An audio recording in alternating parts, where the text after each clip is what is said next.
actors yet. Like they're still playing their roles in Hollywood. Right. And like multiple things can be happening at once while you're filming your movie. There's other shit going on. Yep. Can we go back to the cafeteria scene? The one thing that did have me laughing is the Hitler that was sitting at the table, and he's like just talking normal stuff, and then they start fighting, and he's just standing on the thing doing the Hitler salute like rapid, like he's just flinging that sucker out there. Right in the background of a not so modern movie, but well, that goes closer to World War II, even, you know. It also makes point towards the scene when they're all signing up, where we mentioned the guy, you know, the gum, the KKK, the rape, murder, arson, rape. The whole thing is like, you know, they're going after the African Americans, and then in that scene, it's like they got, you know, Mexican people, Indians involved, bikers. They got German fucking soldiers, from, you know, Hitler. You know, like they're all together there. You know, it's like, oh, we want to hate on this one guy. We're gonna hate. We'll all join up on this guy and hate him. Mm-hmm. After this fight, we're all gonna hate each other again. You know, like the comedy there. It's like that is all still very relevant. But to tie it in is just, it's funny because of the times of, you're not seeing the swastika flag being roamed around, you know, like it's like it's much different times now, but it's the same concept. We can all pile on this one person or this one group of people, and then as soon as we succeed in our job, we all hate each other again. You know, it's like we're doing this for this one reason. We all still hate each other, but here we are teaming up on this one person. And then you're all gonna fucking hate each other tomorrow. So it's very funny.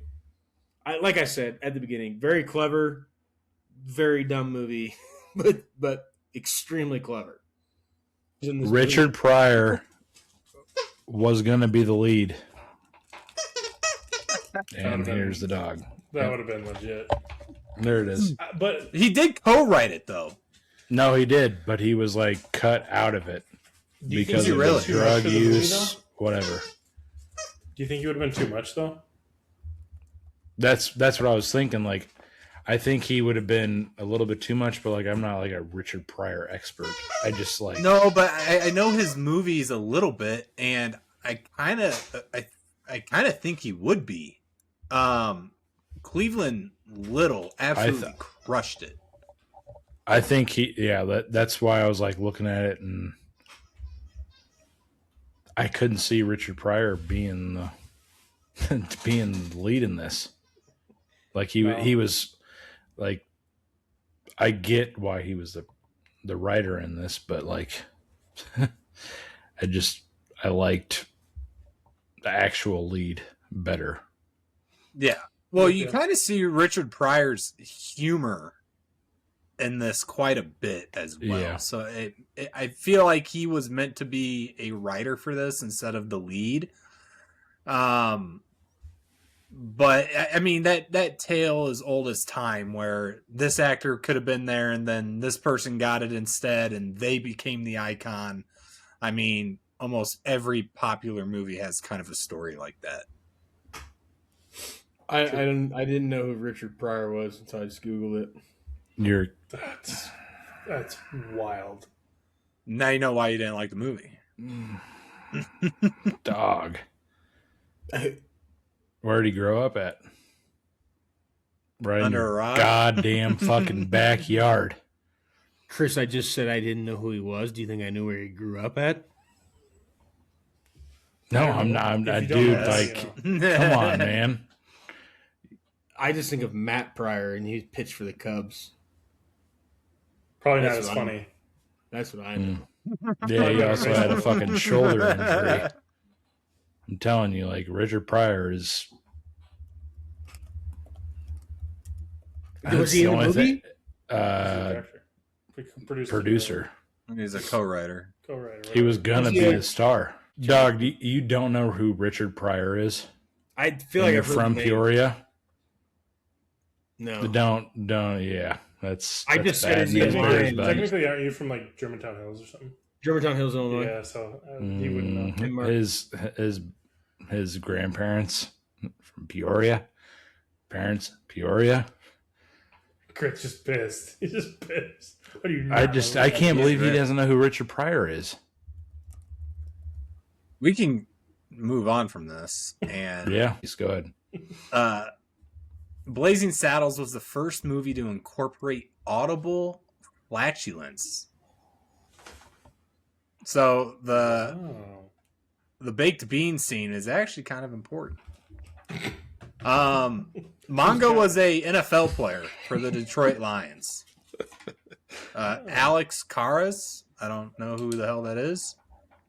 Football boys. He wasn't even really that big of a dude either. Like, you'd think of somebody playing that role would be like 6'8", like 400 pounds. No. Normal sized dude. There's one 6'8". I feel like there's like one or two 6'8" O-linemen in the NFL today. No, I'm saying like who would you have playing that role? You know, it would be a big Gronk, big guy. Yeah. Big guy. Trav, you'll like this one. Or no, who said Slim Pickens? Was that Trav or Crit? No, it was Crit. Crit. Slim Pickens slept outside with a Winchester rifle to get a feel for his character. I think you need more than that, because Slim Pickens' character was, yeah, integral to the movie. Yeah, he's the guy that got hit in the back of the head with a hammer. Yeah. Yes. With the shovel? You mean the shovel? Yeah. Yeah. Shovel. Yeah. He's one of my favorite non-mains. He kind of is a character, but he's kind of a main. Yeah.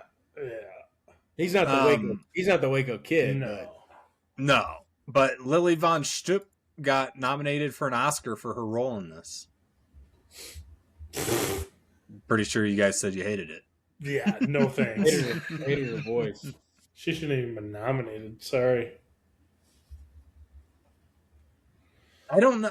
This website kind of sucks, I'll be honest, because number 12 here. Go ahead.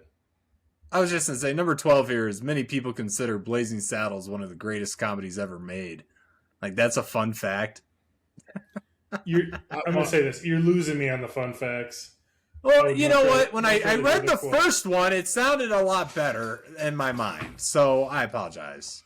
I had one until a Peoria native didn't know who the fuck Richard Pryor was. Well, I've got another one. Did you guys know that the co-writer of this movie was from Peoria, Illinois? Richard Pryor? Mm-hmm. Chris, you know who that is? I did. Mm-hmm. I mean, sue me, Chris. I don't know what you want me to do. I didn't know who the guy was. Go back. I like Googled it, and like I don't know, it just happened to be like boom, Richard Pryor, and I already knew who Richard Pryor was. But. I was about to say, you Googled it, and then Peoria, and then you're blaming me for not knowing it? No, not Peoria. I knew who Richard Pryor was. Like when I did a quick Google search of this movie, Richard Pryor was involved, and then I found out like. Why do you know who? Genuine question. How do you know who he is? Richard Pryor is one of the greatest stand-up comedians of all time.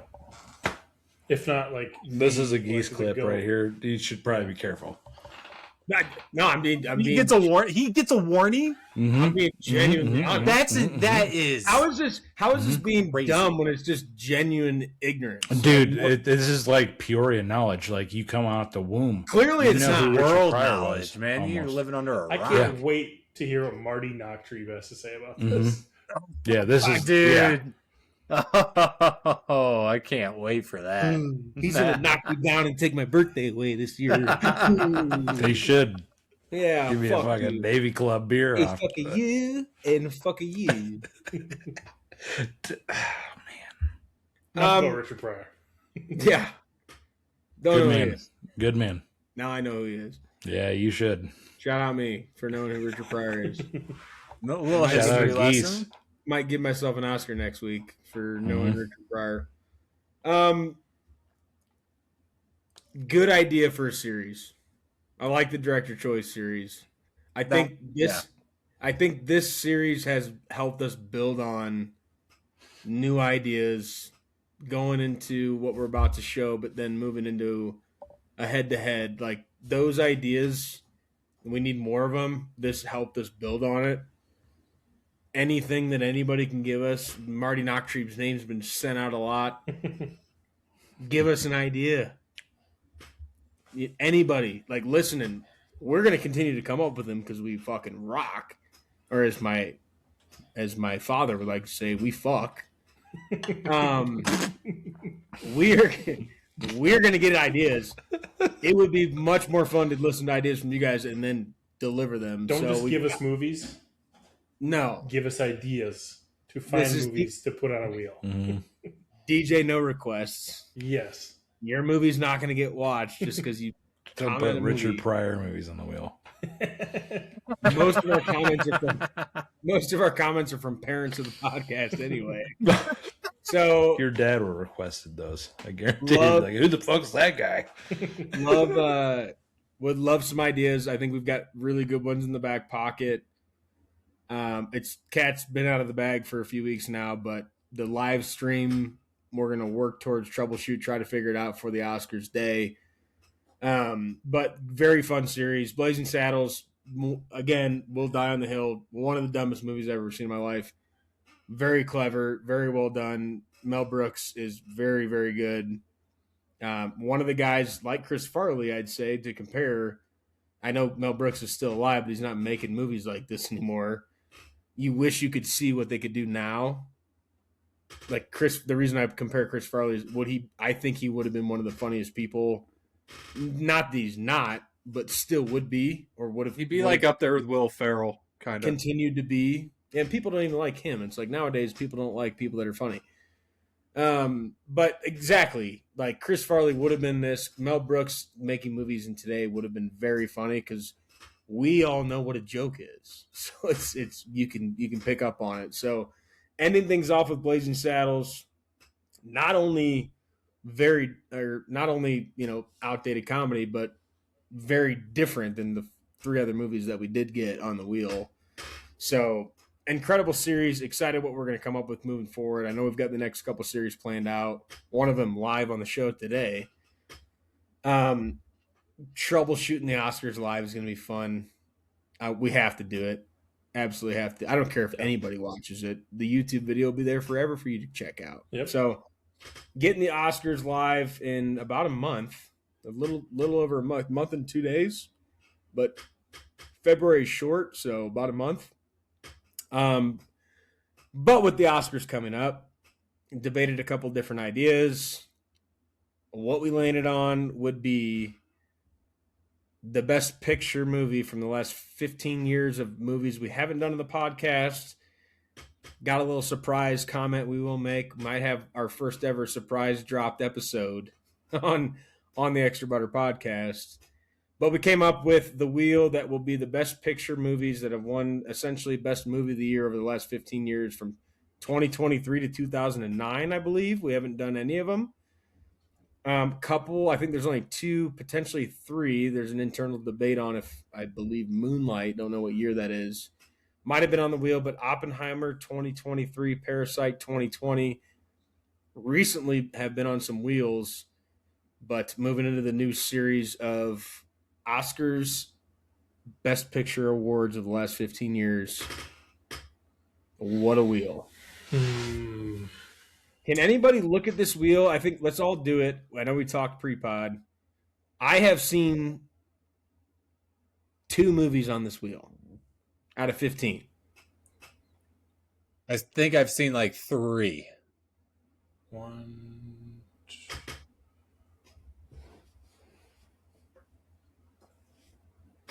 2. 2? Yep. Probably. Wait, so you haven't seen Parasite. What have you seen? Oppenheimer, Everything Everywhere All at Once. Wow. I've seen Parasite and Hurt Locker. So nothing overlaps there for us. You haven't seen Oppenheimer? No. I haven't. I almost watched it. My wife recommended it. And then I told her, you understand. It was more of like a let's watch a movie together This is the new thing. I think it came out similar to when Barbie came out. Oh, yep. Yeah, Barbenheimer. Yeah, Barbenheimer. And she was like, let's watch Oppenheimer. I'm like, down to watch a movie. Do you know anything about what Oppenheimer is or how long it is? No. That's a 3+ hour movie. Well, I don't want to watch that. I haven't watched it, and then once we started this podcast last year, I also was like, we're probably going to watch that. So I've tried to avoid. I've avoided some movies that I thought would be on the wheel. I've seen plenty. They're going to come up on the wheel, but haven't watched Oppenheimer. I'm gonna say this because we live in a simulation. We just watched Blazing Saddles. We're getting 12 Years a Slave. That's just the way. Yeah. That's just the way it goes. Craig, how many of these have you seen? And you're muted.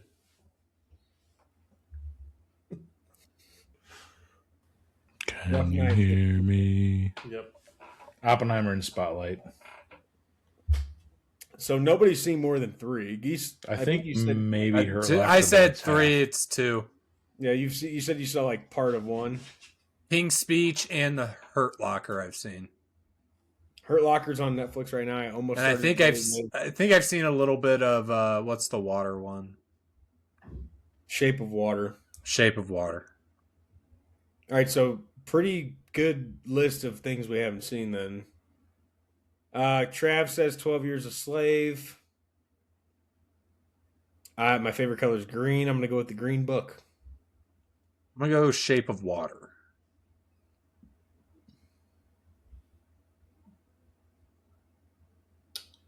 Chris muted. Give me the artist. I'm trying to be the producer here. Sorry. It's all good. Artist. Fuck you, buddy. The artist. 2011, 2018, 12 Years a Slave. Don't see the year, but I'm going to guess it's like 2018. And then I don't see Geese's anymore because Crit Rage spun the wheel. Oh, boy. Hurt Locker. The Hurt Locker. 2009, the oldest Best Picture on the wheel. 2009. It is on almost got Oppenheimer off the rip, though. It's Oppenheimer. Oppenheimer. Oh. Whatever. Open Gangnam Style. I almost said Oppenheimer. I already forgot. The Hurt Locker. It's on Netflix. 2009, the oldest Best Picture on the list. War movie, starring my boy, and I'm trying to pull this out of my ass. Jeremy Renner, I believe, is the lead in the Hurt Locker. But I do know this is on Netflix. I think you're right. Easy watch. I have seen this one. Been a long time. Seen it in a long time. I don't remember anything about it except the premise of the movie. Love a good war movie. Love a good war movie. I don't think we've done a war movie. Yes, we have. And what was it? Independence Day for. I mean, space? Technically, Maverick. Top of Mavericks. Maverick. Yeah, Maverick would probably be better. Yes, Independence Day, yes, but that's aliens. But I don't think we've done anything boots on ground, though. No, Jeremy Renner, Anthony Mackie. Ralph Fiennes? Ralph. Oh, I did not see that. Shout out 28 years later. Full circle. David. Circle. Shout out an episode that hasn't been released in the... David from Green Mile. What's it called? David Morse. Yeah, good call. That's a good actor. What's the Vatican movie that we watched and did a pod? That's not the one. We could honestly, we could drop them all. Ralph Fiennes, whatever. Fiennes. Yeah, he's in. Yeah. He was just in a movie, or no, he wasn't. He's in 28 Years Later and 28 Years Later Bone Temple. Yeah, he's the Pope. Mm-hmm.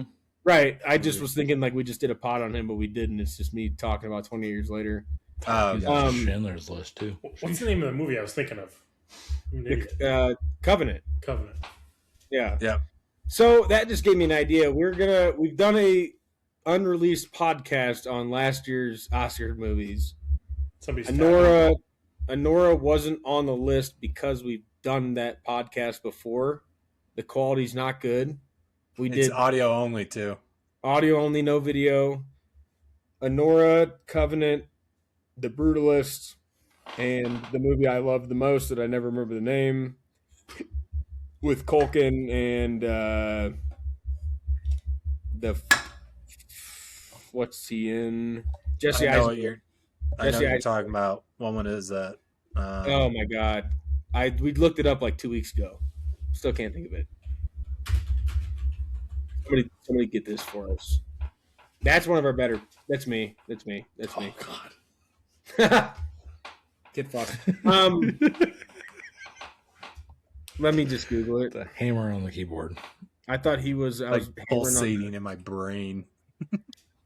That was my lamp, not my keyboard. That is a real pain. So yeah, we talked about special release dropping a Nora during this week or during this series, this upcoming month.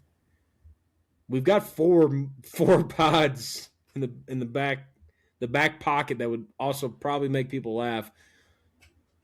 The Covenant probably should never come out. A Real Pain was one of my favorite movies. That? A Real Pain is probably one of my favorite movies. I think I was pretty tuned up when we did the Covenant. I say I was pretty tuned up tonight. Idea. 13 out of 14 days. I was ready to fucking go tonight. If we're live, I'm not talking about being fired up. I'm talking about having a couple silly Rangers in here. If we're live streaming the Oscars, we should just fire them up on the YouTube. Listen to them together. Yeah, we have a Nora, Brutalist, Covenant, and A Real Pain in the back pocket from last year that we never dropped. So we can talk about it off pod. I think for sure we drop a Nora because I think we might have some different takes than the people that like that movie. But we didn't include. I guess I just gave it away. the people that enjoyed that one. But we didn't include a Nora because for those that are wondering, we already did a podcast on it. We just never released it. So a Nora, we will for sure first ever surprise drop, already ready to go. No video, shitty audio, pre-crit, so pre-good podcasts. But we've got it. We do have it. And then we've got The Brutalists, Covenant, and A Real Pain, which I said this a few seconds ago. If we did a ranking of the top 5 movies we've watched, A Real Pain would be up there and probably the top 3. Unbelievable movies. So we'll decide what we drop. We'll get a surprise drop sometime midweek on Nora. And if you get some more, good for you. But we will be planning on a live stream for the Oscars. Troubleshoot that here over the next month to figure out how to do that. But hope you guys enjoyed the Director Choice series. 4 directors, some of them known, some of them not.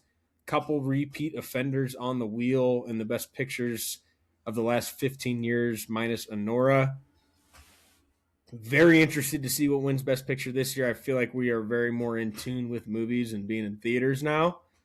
So a lot of the nominees, there's a couple I know I haven't seen, but somebody on here has seen. We've seen most of them, haven't seen them all. I think Hamnet would be one that comes to mind that I know none of us have watched, but we are very much more in tune with what's going on in the movie culture a year later. Excited to talk about the Oscars and watch that. And guys, we didn't have a new movie for you this week in terms of going out and seeing it in theaters. There's a Screen Unseen on Monday, rated R. AMC, probably playing at Regal or any other place that does the unnamed movies. I'm also booked to see Goat on Sunday. Booked 2 seats for me and my wife. And quick side note before we completely get into the outro here, Geese, I think you've mentioned small theaters over big theaters, which I agree with. Does your theater you go to have a Dolby theater? Yeah, and laser. Have you, lasers, all of them? Dolby and IMAX? No. Laser isn't all of them, is it? Laser is like I thought that was the new shit. Laser is like the common folk. Yeah, we have one Dolby, and then there's 2 or 3 IMAXs there. You have 2 or 3 IMAXs? Ours only has 1. Oh, then I don't go to IMAX. I was just pulling. I don't either. Out of my ass. We did IMAX. I did IMAX with Trav. I shouldn't say we. I did IMAX with Trav for F1. The Dolby theater chairs are goated. Absolutely goated. The smaller theater is the way to go, but anytime there's a movie playing in Dolby that I want to see. Dolby's my go-to, but I don't care too much. Like the lasers have the recliners as well. So when you guys different though. When you guys go and like sit in those seats and like you like get something from the concessions, what do you usually get? Like you get popcorn. What do you guys usually do with it? Put extra butter on it. Nice. Popcorn, extra butter. I eat it. Coke, a little Sprite. I've been on it. Put some salt on it too. I've been on a nacho kick recently, but I'm gonna get those. Dude. Geese, if you haven't seen it, popcorn pass. I always get the extra jalapenos, by the way. The popcorn pass is like $30, and then from that, it's 50% off every popcorn moving forward for the rest of the year. They used to do a reusable bucket, but they were always out of them. Now it's a popcorn pass where if you have the app and you're a member and you scan the QR, $30 one-time purchase, 50% off until the end of December. Oh. I haven't bought it yet. I'm buying it this weekend because I'm booked for a Dolby Theater showing of The GOAT. Steph Curry produced, talked about it last week. I booked it, asked my wife if she wanted to go. She leaves for Vegas on Monday. We've got a dresser to build, as you guys know. Got some shit to do tomorrow. But going to The GOAT, it is in the Dolby Theater. GOAT's a bucket. Give me a popcorn bucket. Looking at you, finger pointer. Oh, I was going to say, I was waiting for you to finish, but I wanted to let you know that I had something to say after. I'm going to Avatar on Saturday. And then I'll probably go to GOAT sometime this week. I know Lexi wanted to go to it, but... Side note, Gear to Grind, people that say Saturday or Tuesday or Monday or Thursday when it is tomorrow drive me nuts. Oh, I do that all the time. Geese is going to see Avatar tomorrow. I am going to see the GOAT Sunday. In 2 days. Sunday. GOAT, Avatar, doesn't matter. Send help. Dracula. The Nirvana movie that I'll never pronounce correctly if I try to say the title. Or Marty Supreme. Anything in theaters, guys, get your ass out there. If you got a Dolby Theater, get in there. The recliners are a little bit better, a little bit bigger theater. Surround sound much better. IMAX is awesome, a little bit overrated because the seats, I don't know why they haven't upgraded the seats. They have to. Because they got to pack as many people in there as possible to get their money back on a production like that. We'll get some. I don't go to IMAX because the seats suck. They'll get seats soon. It's like stadium seating. It kind of sucks. I don't go to IMAX either. Dolby, laser, doesn't matter. GOAT, Avatar this weekend, or the Hurt Locker on your couch or in your bed on Netflix. Watch the movie, turn it on, buy your popcorn from the cash register, get your popcorn popping at home, and never, and I mean never, forget your extra butter. We'll catch you on the next one. Extra butter on the corn for me. Extra butter. I hope they don't charge a fee. But it won't matter anyway. I got a good movie to play. I'm gonna ask my friends to stay extra butter for me.